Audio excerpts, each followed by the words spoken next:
के आभारी हैं कि आपने हमें मौका दिया है बात करने का। और आईपा जो उनका नाम ही है, उससे लगता है कि वो जनता की आवाज़ उठाना चाहते हैं। मैं उनका भी आभार व्यक्त करता हूँ।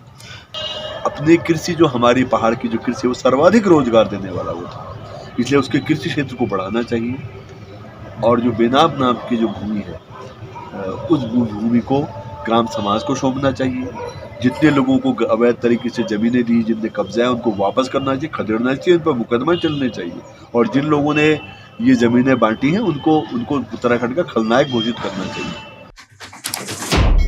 नमस्कार, मैं हूं अमित उप्रेती और आप देख रहे हैं आईपा यानी all India progressive political association, जहां हम बात करते हैं प्रगतिशील राजनीति के साथ जन मुद्दों की। आज हमारे साथ शख्सियत बैठी है अल्मोड़ा के वरिष्ठ पत्रकार, साथ ही उत्तराखंड परिवर्तन पार्टी के केंद्रीय अध्यक्ष पीसी तिवारी जी। सर, आपका बहुत बहुत स्वागत है आईपा के इस मंच में। हम आपके आभारी हैं कि आपने हमें मौका दिया है बात करने का। और आईपा जो उनका नाम ही है, उससे लगता है कि वो जनता की आवाज़ उठाना चाहते हैं। मैं उनका भी आभार व्यक्त करता हूँ। सर, आपने एक पार्टी जो है, लंबे टाइम से आपकी पार्टी है उत्तराखंड परिवर्तन पार्टी, किस तरीके से काम करती है, क्या इसका मकसद है? देखिए, उत्तराखंड परिवर्तन पार्टी उत्तराखंड में सामाजिक बदलाव, राजनीतिक बदलाव और व्यवस्था परिवर्तन के साथ उत्तराखंडी जो अस्मिता है, और जब हम बात करते हैं, तो उत्तराखंड के प्राकृतिक संसाधनों पर जनता के अधिकार के लिए, उनके लिए एक न्यायपूर्ण बंटवारे के लिए, और उसके साथ जो है लोगों को एक स्वाभिमान का जीवन जीने के लिए, और हर तरह की जो सामंती प्रवृत्ति है, जो नौकरशाही है, जो मनमानी है, दमन है, उत्पीड़न है, समाज की आवाज़ उठाने वाले लोगों पर जो मानवाधिकार हनन के मामले हैं, वो सारे मामलों पर उत्तराखंड परिवर्तन पार्टी सर्वाधिक सक्रिय रही है और सर्वाधिक आंदोलनरत रही है। और आज भी वो तमाम ज़मीनों के सवालों पर, हर सवाल पर लड़ रही है, और जनता के अधिकारों के लिए जनता को जागरूक कर रही है और जनता को सशक्त करना चाहती है। सर, जिस तरीके से ज़मीनें मुद्दों को लेकर जो आपकी उत्तराखंड परिवर्तन पार्टी बनी है जी, ऐसे कौन कौन से मुद्दे हैं जिनको लेकर आपने अभी तक आवाज़ उठाई है और कितना काम उस पर अभी तक हुआ? देखिए, उत्तराखंड में उत्तराखंड नाम से जो पहला जो समूह बना है, जिसने उत्तराखंड आंदोलन, तो वो था, उसका नाम है उत्तराखंड संघर्ष वाहिनी। तब हम उस ज़माने में हम छात्र संघों में थे, और तमाम उत्तराखंड के छात्रों ने मिलकर पहाड़ में जो वनों के शोषण के खिलाफ चिपको आंदोलन, नशा नहीं रोजगार दो आंदोलन चलाया। और उस आंदोलन के चलते पहली बार 1978 में उत्तराखंड बंद हुआ, 23 और 24 तारीख को, जिसका नेतृत्व उस समय खुद नेतृत्व में हम यहाँ पर थे, उसका कोऑर्डिनेट संयोजक में था। और पहला बंद 23 और 24 फरवरी को उत्तराखंड में हुआ था, 78 में। और जो भी राजनीतिक पार्टी उत्तराखंड बनाने की क्लेम करते, उसके बाद आई थी। तो उत्तराखंड में, लेकिन वो जन मुद्दों के साथ थी। उत्तराखंड के विकास के सवाल थे, एक संवेदनशील पर्वतीय क्षेत्र होने के नाते, एक हिमालयी, मध्य हिमालय का होने के नाते, उसके जो पर्यावरणीय प्रश्न हैं, उसके जो भूगर्भीय प्रश्न हैं, वहाँ निर्माण की प्रक्रिया क्या हो, और किस तरह से इस पिछड़े क्षेत्र के, इस क्षेत्र के साथ छल हो रहा है, उन तमाम सवालों पर जो प्रखर आवाज़ बुलंद की, जो आंदोलन खड़ा किया, वो आंदोलन उत्तराखंड संघर्ष वाहिनी ने किया था। कालांतर में वही आंदोलन नशा नहीं रोजगार दो आंदोलन के तौर पर आया। फिर भ्रष्टाचार के खिलाफ कनकटा बैल का आंदोलन बहुत बड़ा फेमस हुआ, जिसको लेकर हम लोग आए थे और उसके दोनों कान काट दिए थे। तब हमने कहा था कि विकास जो चल रहा है, इस विकास ने तो बैल के भी कान काट दिए। मुझे याद है उस पोस्टर का नाम, जिसमें हमने लिखा था, विकास ने काट दिए बैल के भी कान।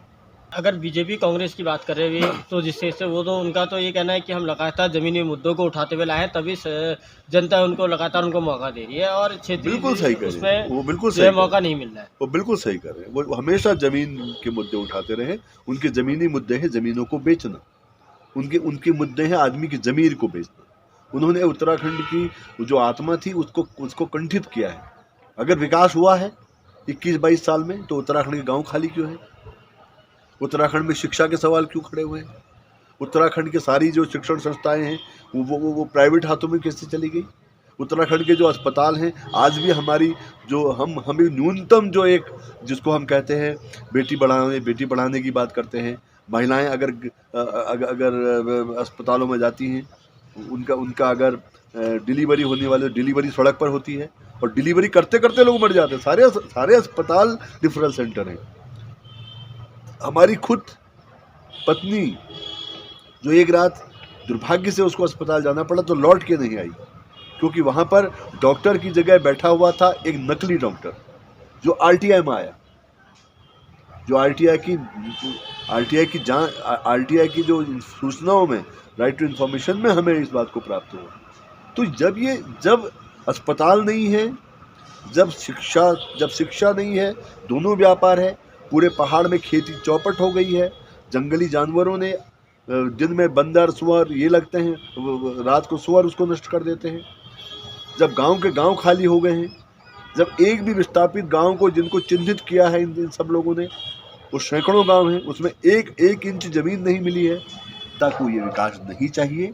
और ऐसे विकास के खिलाफ, ऐसे विकास रूपी विनाश के खिलाफ उत्तराखंड परिवर्तन पार्टी संघर्ष में है, और वो जमीनी संघर्ष में है। सर्वाधिक दमन, उत्पीड़न, मानवाधिकारों के जितने भी उत्पीड़न के केस वो हम लोगों के साथ हो रहे हैं, क्योंकि बाकी लोग तो एक ही थाली के चक्कर होते हैं। नहीं, बिल्कुल। जब हरीश रावत जी मुख्यमंत्री थे, जिस टाइम पे नैनीसार का मुद्दा आपके द्वारा ही उठाया गया था, और जब वो कहीं से आ रहे थे तो आपने रोड में लेट कर भी उसका विरोध प्रदर्शन किया था, लेकिन उसके बाद कहीं ना कहीं वो आवाज़ फिर से दब गई थी।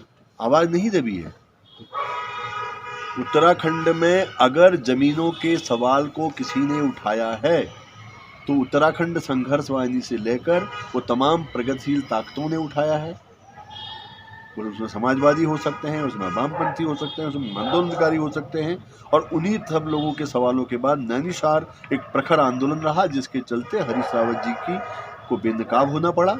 और आज भी उनका कहना है, उन्हें हाईकोर्ट में कह रहे थे, PIL है हमारी हाईकोर्ट में, हाईकोर्ट का स्टे है, कहते हैं कि 100 करोड़ रुपया हमने खर्च कर दिया, उसके बाद वहाँ रुका हुआ मामला है। ये पहला मामला है जहाँ पर पूरी सरकार के बाद, पूरी कांग्रेस की सरकार, बीजेपी की सरकार खड़ी है, क्योंकि 5 साल से ज़्यादा बीजेपी की सरकार को आए हो गया, बीजेपी सरकार ने उसका अलॉटमेंट खारिज नहीं किया। तो नैनीसार एक सफल लड़ाई है उत्तराखंड के अंदर, वो दबी नहीं है। आज भी उसका जो मुद्दा है, हम सुप्रीम कोर्ट तक उसके मामले लड़ रहे हैं। 381 लोगों पर उन्होंने मुकदमे कायम किए थे।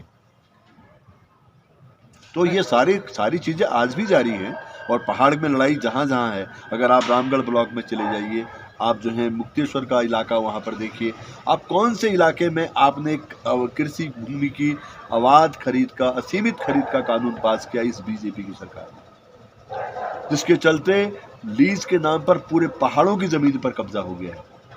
अच्छा, जो आजकल की जो राजनीति चल रही है, इसको लेकर क्या कहेंगे आप?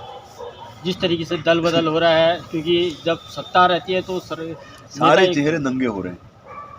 हम शुरू से कहते आए कि कांग्रेस और बीजेपी जैसा के लोग, ये एक राजनीति के दो चेहरे, एक सिक्के के दो पहलू, और उनके साथ सत्ता में भागीदारी करने वाले लोग भी वही तरीका अपनाते हैं। इस देश के किसानों ने बताया कि सत्ता कुछ नहीं होती है, अगर लोगों में जज्बा होता है, बलिदान देके भी बदला, तो उसने ये दिया है, और हम समझते हैं कि लोगों को सोचना चाहिए। उनके पास तो बहुत वो है ना, वो आपको पहुंचने ही नहीं देंगे। तो हम कह रहे हैं ये कितना बड़ा अन्याय हमारे साथ है कि चुनाव उत्तराखंड में हो रहा है। आज कितनी ठंड है, पहले उसमें हो रहा है। केंद्र सरकार, राज्य की सरकार है, हमें नहीं जानना चाहती, हमें नहीं पूछना चाहिए, हमारी परिस्थिति को नहीं समझना चाहती।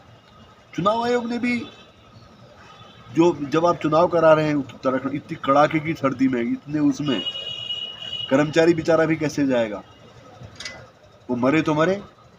तो इतना तो सोचना चाहिए कि पहाड़ की परिस्थितियाँ क्या हैं।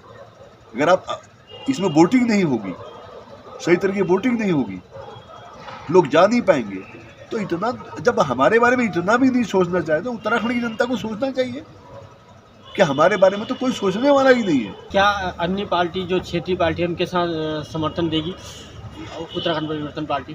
देखिए, हम क्षेत्रीय सोच के जो लोग, उत्तराखंडी अस्मिता के जो लोग, हम उनके साथ। बिल्कुल सर, एक लंबे टाइम से एक आपका नारा रहा है, नशा नहीं रोजगार। तो लगातार जो है आज ये पहाड़ों में नशा जो है लगातार बढ़ रहा है, इसको रोकने के लिए किस तरह से कदम उठाए गए? देखो, ऐसा हमने तो सड़क पर जो लड़ाई लड़ी, आज से 38 साल पहले नशा नहीं रोजगार दो, काम का अधिकार दो का नारा आया। और उस पर कितना बड़ी प्रखरता के साथ लड़ाई हुई वो तो सब लोग जानते हैं, इतिहास का हिस्सा है। आज भी वो नारा सामयिक है। तो उत्तराखंड संघर्ष वाहिनी में हम लोगों ने अपने गांव से जिस लड़ाई को शुरू, वो नारा आज भी सामयिक है। कोई एक नारा बता दो जो कांग्रेस ने दिया है, जो बीजेपी ने दिया है, जो उन्होंने दिया हो, लोगों ने कहा आज तो अभी तो उत्तराखंड राज्य, उत्तराखंड के कुछ लोग कह रहे आज तो राज मिल गया, अब तो आपकी जरूरत नहीं, आपने तो नहीं कहा कि कैसा राज्य बनाओ, हमने तो कहा स्वायत्त राज्य चाहिए। हमने तो तब भी कहा था कि कैसा राज्य होना चाहिए। उत्तराखंड राज्य हमारे लिए अवधारणा है। हम उत्तराखंड राज्य की गैरसैंण की बात करते हैं, गैरसैंण हमारे लिए अवधारणा है। अवधारणा है एक उस राज्य की जहाँ पर तमाम लोगों के लिए एक सम्मानजनक व्यवस्था हो, रोजगार की व्यवस्था हो, उनके लिए न्याय की व्यवस्था हो, बराबरी की व्यवस्था हो, उनका विकास उनके साथ बैठकर हो, उनकी भागीदारी से हो। हम तो ऐसी में उसकी बात कर रहे हैं। तो जिन लोगों ने केवल कहा कि राज्य बना दो और राज्य बनने के बाद तो उनका तो बात खत्म हो गई। सर एक चीज़ जानना है मैं चाहूँगा, लगातार चाहे उत्तराखंड में जिसकी भी सरकार रही हो, चाहे बीजेपी कांग्रेस का अधिकतर यहाँ पर दबदबा रहा है, कभी एक बार बीजेपी रही है तो एक बार कांग्रेस रही है, और हर कोई जो भी सरकार में आता है वो खनन नीति को लेकर कई तरह के बदलाव उसमें लाता है। तो कितना लगता है कि हमारी प्राकृतिक संस्थान से कितना छेड़छाड़ यहाँ पर किया जा रहा है, कितना ध्यान इनको बचाने के लिए में किया जा रहा है? देखो, हमारा साफ मानना है कि जो इस देश के अंदर उत्तराखंड को और हिमालय को तबाह किया जा रहा है। हिमालय दुनिया की सबसे संवेदनशील संरचना है जिसका विकास आज तक हो। वहाँ विकास का मॉडल क्या होना चाहिए, ये बहस का विषय था राज्य बनने के तक, उससे पहले और उसके बाद। लेकिन हम यहाँ बारामासी रोड बना रहे हैं। ये बारामासी रोड सुप्रीम कोर्ट तक गया है। पहले सरकार ने नहीं कहा इस बात कि साहब ये डिफेंस, अब डिफेंस की बात आ रही है। तो अगर आप सारी जल विद्युत परियोजनाएं बनाएंगे, पहाड़ के अंदर पूरी बड़े बड़े टनल बनाएंगे, जिसका चाई गांव में हमने उसका वो देखा। हमने जो है अभी जो तपोवन में जो पूरा मामला आया, रैणी जो गांव चिपको आंदोलन का सबसे बड़ा गांव था, पूरा दुनिया में एनवायरमेंट केस है, उसकी जो हालात होके आई है। और उसके साथ आप देखिए टिहरी बांध ने जो कहर ढाया है, और होने वाले जो आने वाले पंचेश्वर बांध को जिस तरह से आप बात कर रहे हैं, और उस सबका असर है, दिख रहा है। तो अगर इस पहाड़ को और जितने भी जो वो हैं उसमें कितने ऐसी जगहें आ गई हैं जहाँ पर आपका जो भू संकलन उसको आप रोकने की स्थिति बने, आप उसका ट्रीटमेंट कर ही नहीं सकते। लेकिन सबसे बड़ा काम है कि सारे लोग बड़े ठेकेदार हैं, करोड़ों अरबों रुपए की योजनाओं में सरकारों के हिस्सा हैं, उनके लोग हैं, वो अपना काम करते हैं, और काम तो यहाँ का छोटा किटकंदार करता है, अंततः उसके पास आता है। और उसी तरह राजनीति में भी हमारे यहाँ ठेकेदार भी नहीं है, हमारे यहाँ तो किटकंदार है। और वो किटकंदार हैं, वो चाहे मंत्री हो, वो चाहे मुख्यमंत्री हो, वो चाहे नौकरशाह हो, वो सब के सब बौने लोग हैं, और वो अपनी बात कहने की स्थिति में नहीं है। और उनको बस वो घूम सकते हैं हेलीकॉप्टर में, बड़ी रैली कर सकते हैं, वो करते हैं। और जनता का मोह भंग हो चुका है इन सब चीज़ों से ना। और वक्त आ रहा है उत्तराखंड के अंदर, उत्तराखंडी क्षेत्रीय अस्मिता के सवाल हैं, लोग उस पर बहस कर रहे हैं। पर मैं समझता हूँ लोगों को ईमानदारी से सोचना चाहिए, और उसमें सोचेंगे तो लोग, उनको दिखाई पड़ेगी उत्तराखंड परिवर्तन पार्टी विकल्प है, उनको दिखाई पड़ेगी सड़क में लड़ने वाले विकल्प हैं, उनको इतिहास भूगोल ढूंढेंगे तो उनको मालूम पड़ेगा। अच्छा सर, एक अंतिम सवाल मेरा आपसे ये है कि उत्तराखंड का क्या विकास मॉडल होना चाहिए, किस तरफ चाहे किसी भी सरकार रही तो उस पर ध्यान देना चाहिए? सबसे पहले हिमालय की जो संवेदनशील संरचना है उसका ख्याल करना चाहिए। दूसरा, उसके जितने भी प्राकृतिक संसाधन हैं उन पर जनता के अधिकार को, उसको जिसको हम कहते हैं सस्टेनेबल डेवलपमेंट, उस पॉइंट को देखना चाहिए। अपनी कृषि, जो हमारी पहाड़ की जो कृषि है वो सर्वाधिक रोजगार देने वाला वो था, इसलिए उसके कृषि क्षेत्र को बढ़ाना चाहिए। और जो बेनाम नाम की जो भूमि है उस भूमि को ग्राम समाज को सौंपना चाहिए। जितने लोगों को अवैध तरीके से ज़मीनें दी, जिनने कब्जा है, उनको वापस करना चाहिए, खदेड़ना चाहिए, उन पर मुकदमा चलने चाहिए।